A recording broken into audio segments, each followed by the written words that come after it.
Hello everyone. So while I was preparing an article on the Finnish women and on problem gambling and drinking, I started to think that there must be other ways to study gender than only by studying women. So I looked at gender studies and I got some new ideas that I want to share with you today.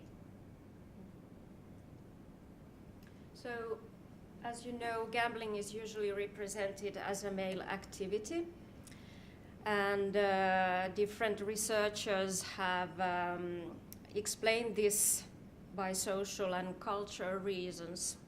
Women have been, in a traditional point of view, seen as caretakers, domestic goddesses, or having nurturing roles and being mostly in the private area of homes. But the concept of gender, of course, was introduced by feminist approach, I think first to alcohol studies and then to gambling studies. And I think that in the late 80s, correct me if I'm wrong, the first signs of how to study something else or study gambling something else than just a male activity, it's when Custer and Milt wrote about female gamblers, and then other researchers and in their studies they indicated that men and women play different games, and men and women have different gambling motivations, and the development of gambling problems is a different kind of process for men and women. So in my opinion, everything started with differences. But since the 90s, more and more researchers started to focus on women's gambling and problem gambling. So not only gender and differences, but they tried to make women more visible in both quantitative studies, surveys, and later in qualitative studies. And nowadays, the number of studies on counseling and treatment on female problem gamblers is increasing. I refer here to Carter, but there was Noel Pickett-Tomei before, and was it Victoria McGowan and many others before Liz Carter. Gender is not anymore about women or feminism. It's the study of gender has expanded, so gender today means both women's and men's issues. And I've chosen a social constructionist approach which defines gender as a social, cultural, and political construction.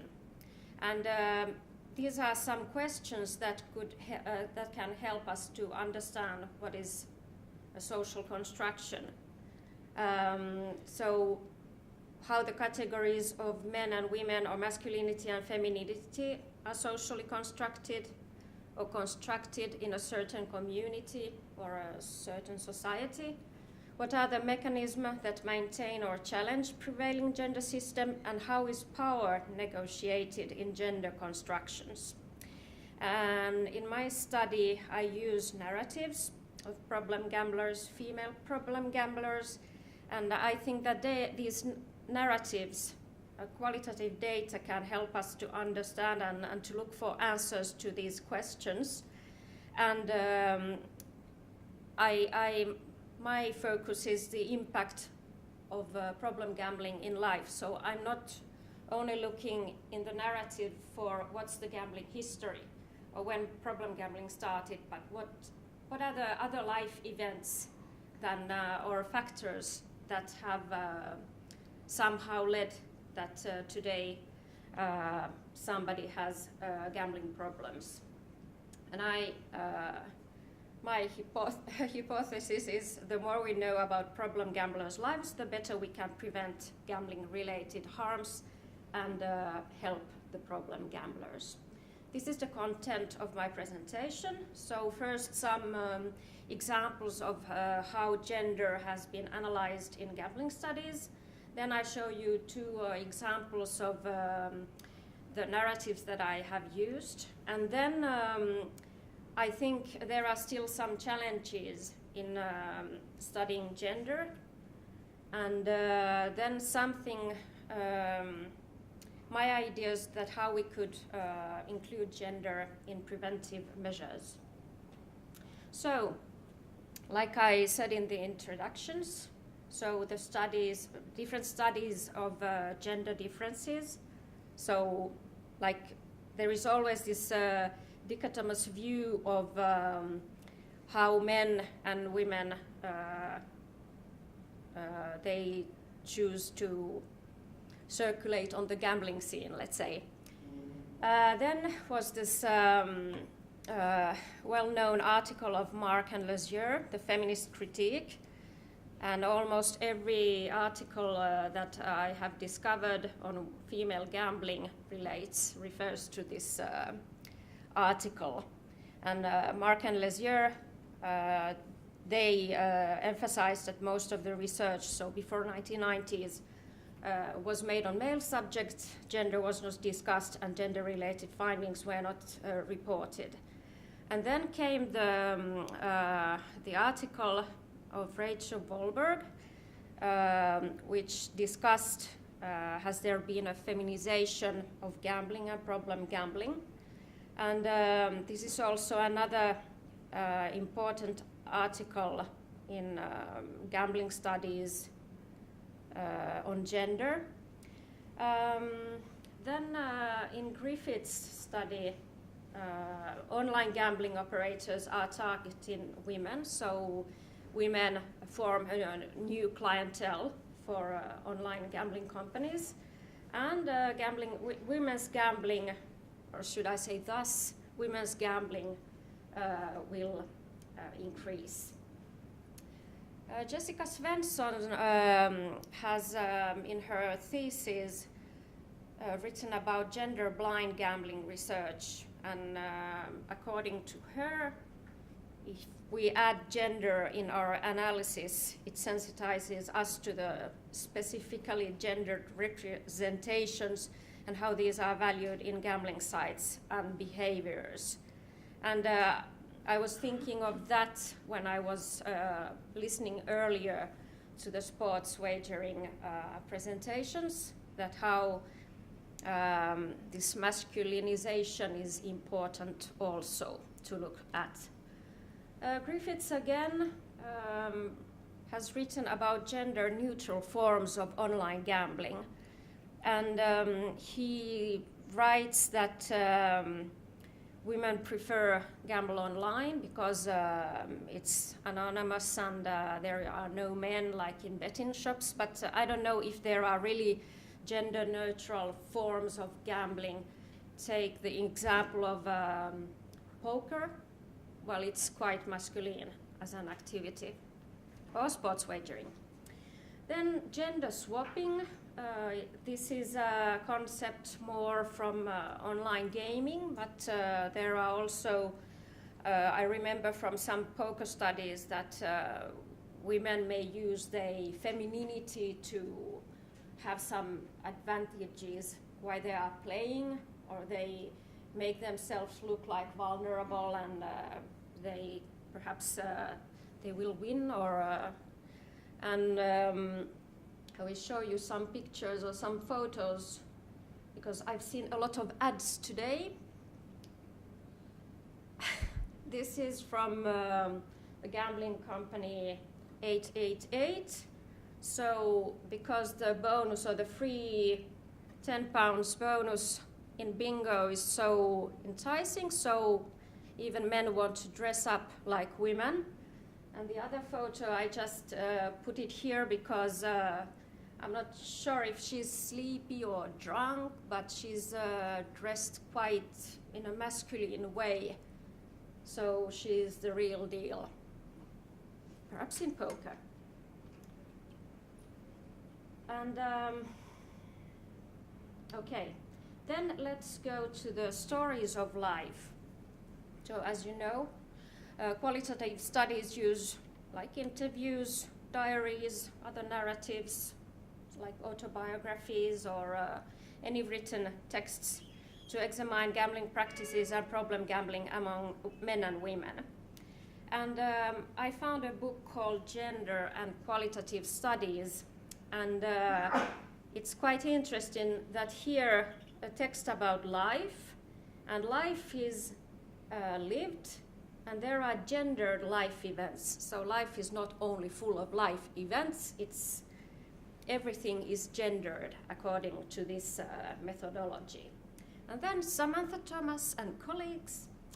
I like this article, and I put this example here because, or the extract from the article, because I also look for multifaceted meanings that are constructed around the experiences of gamblers and problem gamblers.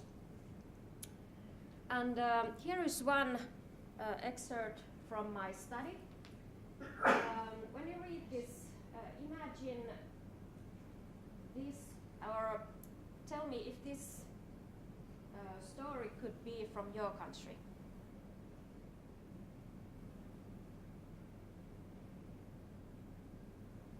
Yeah? Pretty much? Okay. I put some, so I study narratives that this is a message sent to an online counseling service hosted by the A-Clinic Foundation, which works with substance abusers and other people who have addictions. And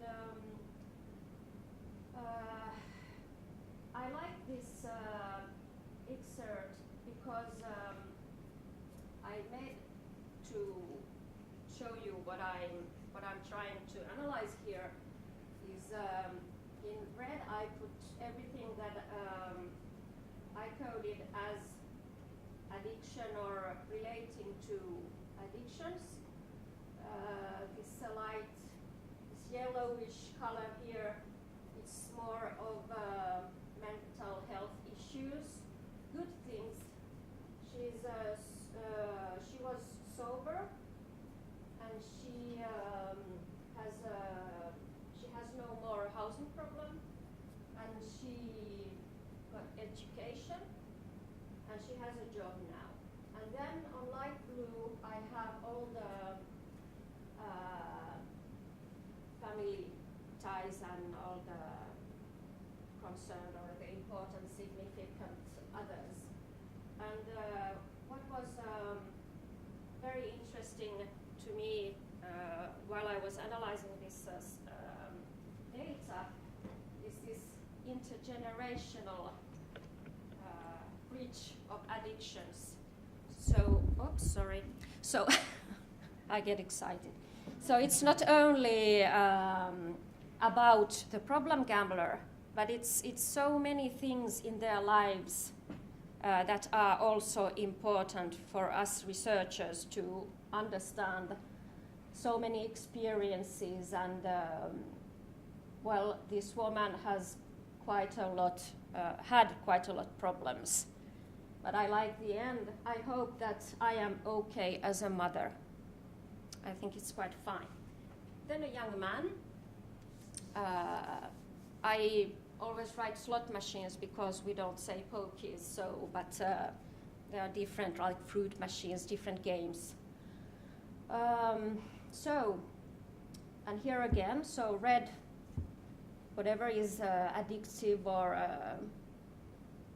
related to his problem, and here we have the significant others, the girlfriend and the friend and his father. And again here, it's he thinks of his problem in relation to his father. And again, there is this intergenerational breach of addictions. And why I started to put these colors also to that I'm alert also to these life events and these significant others. And also when I read this book on gender and qualitative methods, so gender is everywhere in the narrative, and it's not something that I'm a man or I'm a woman, but you can read it from his relationship with his girlfriend or with his father, and they have not discussed the problem gambling, but he knows that it exists. And then finally, some challenges. I've been talking a lot about women, but let's not forget about men. And my next step would be another study on male problem gamblers.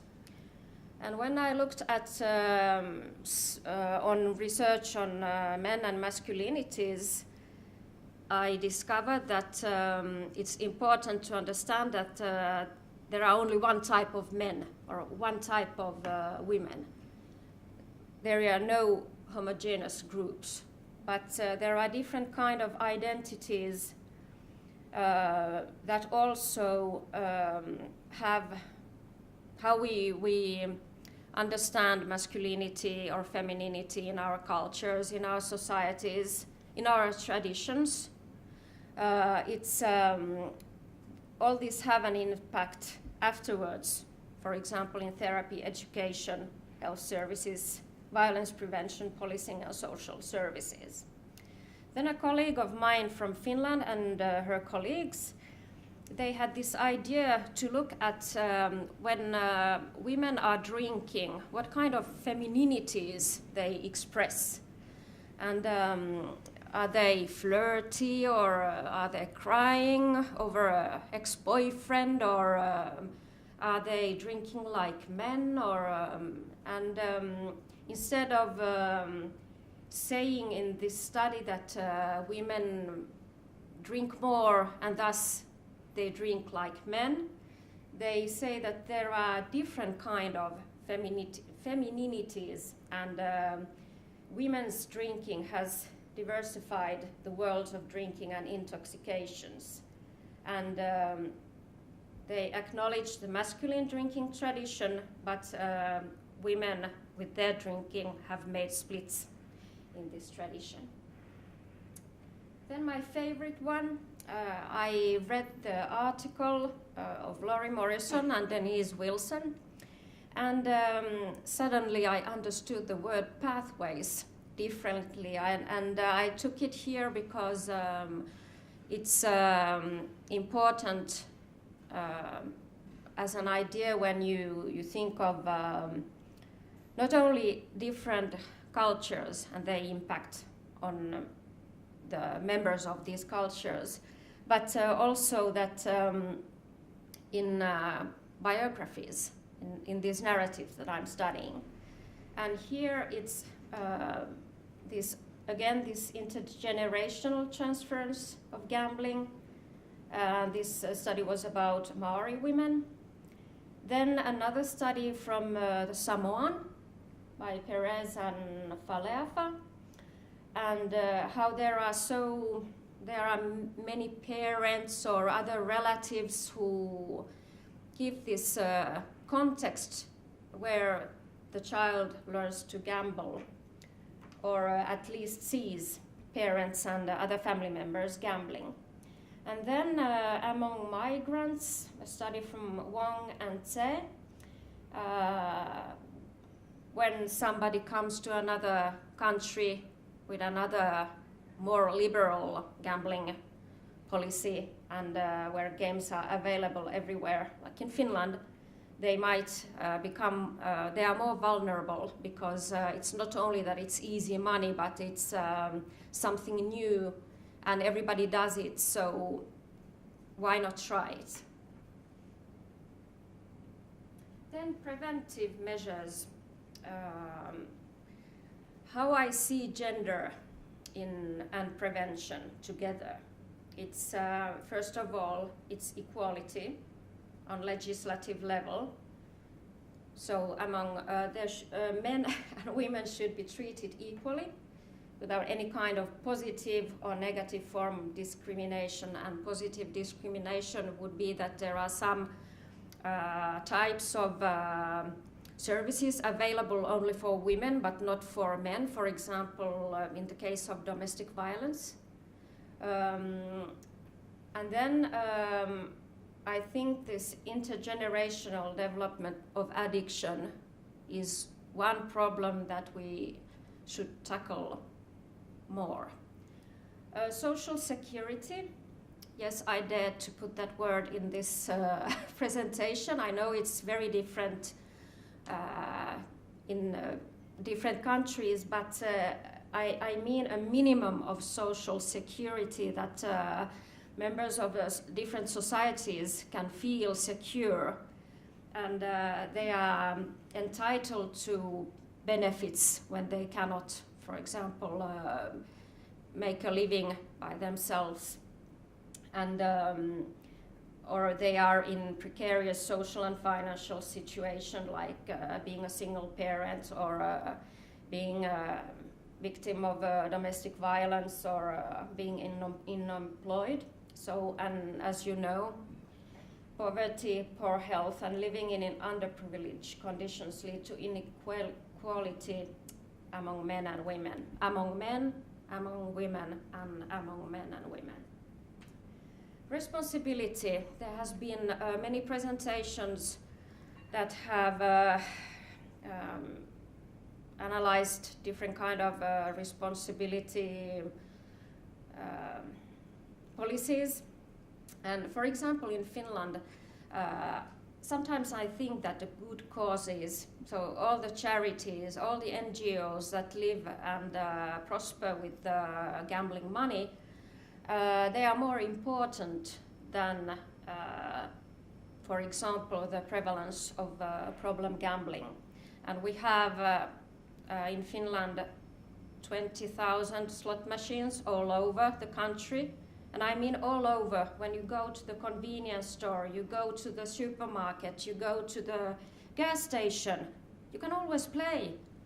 Whenever you do your groceries, you have change. Well, you put it in the slot machine. Never mind. That's how we do it. And if I dare say publicly that perhaps we should put these slot machines in venues at least. No, loss of money and blah, blah. Okay. And I think the regulation of gambling, so putting all the games away, especially the slot machines in Finland, that's important. And then empowerment. Experience, like I was thinking of this again this morning when I was listening to Nerili Hing and her study and her colleagues' study on stigma. And all experiences and feelings of discrimination and practices of exclusion should be taken seriously.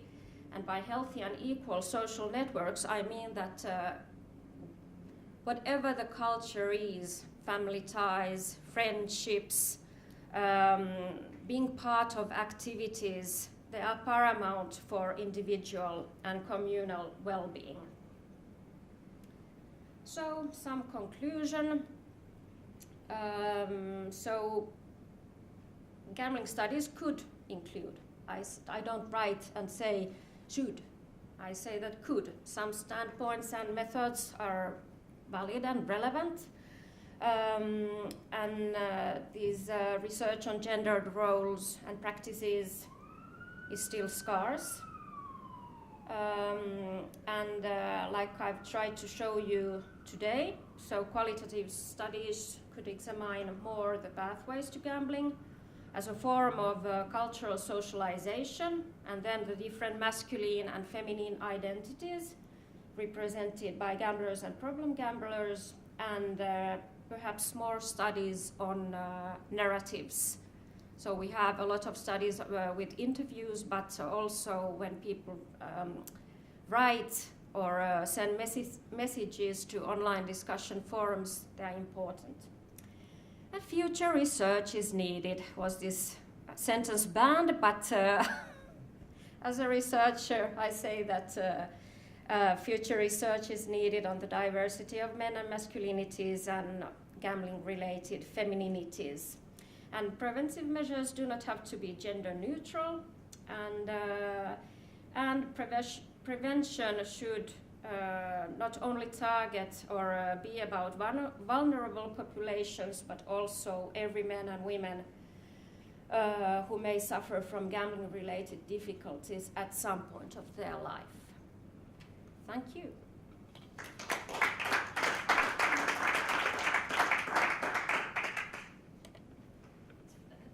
Are there any questions?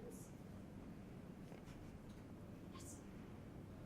Thanks for your presentation. We're just doing a piece of research where we're looking quite extensively at women and the way in which they're targeted by the gambling industry. And I think that's really an interesting thing to build into qualitative studies, the way in which women interact both with products and the design of products, but also the strategies that are being increasingly used by the gambling industry to very specifically target them. I wonder if you kind of were seeing some similar things in your work with women, or women talking about specific product preferences, or in Finland, because you're certainly seeing that this type of work. In my study of Finnish women, they gambled, guess what, the slot machines mostly. And the slot machines were present in when they wrote about being online, and but it's quite easy. But what was new to me, because most of the research on female gambling says that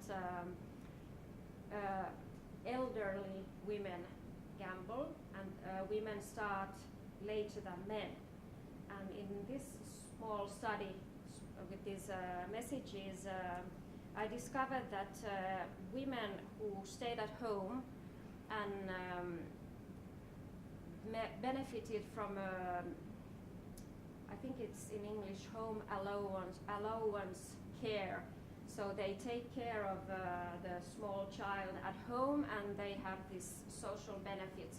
And some of the women, the young women, were gambling online because they felt that this allowance is their money, because they are not working, so at least they can do what they want with this type of money.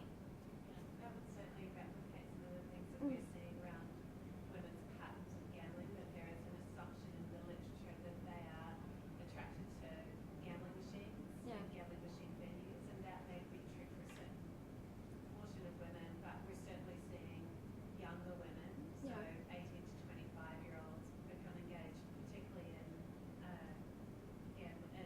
online gambling. Yes, very interesting presentation. So I'll put in a comment, and then you can ask you to respond to it. And that is that we as Samantha just said, there are some really strong assumptions that this particular sector of gambling is masculine, this is more feminine. But I think if we look at sports, where sports has very long been seen as a traditionally masculine space, and masculine activity even until the 80s, 90s, 2000s. But if you look at particular parts of sports, running for example, now the majority of people who enter running races are women, and Nike gets more money from women than it does from men. And so I think there's quite a potential for particular actors in the industry who are now actually still advertising very strongly towards men to shift their attention. So my question with that comment is whether you see any shift like that, or do you think that this discursive space about gambling is still so strong that that shift is not going to happen soon? Well, yesterday, this is one answer to your question. Yesterday I was listening to the Swedish longitudinal survey, and there men and, if I correct me again if I'm wrong, but I think I saw that men and women play bingo equally, and that was quite striking. But perhaps it's true because there has been a rejuvenation of bingo. Bingo is no more for little old ladies.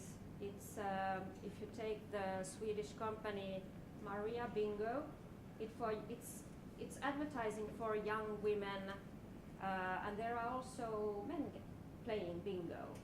So I think there are many shifts going, and it's not so. Perhaps I tried to explain to you that in my presentation that it's not always about differences, that this is for men and this is for women, and because there are also female poker players, and but I think that it would be interesting to look at masculinity, so different type of player and gambler identities, and learn more about gambling, but also about problem gambling. Well, on that note, I just can't see, we probably have time for one more question if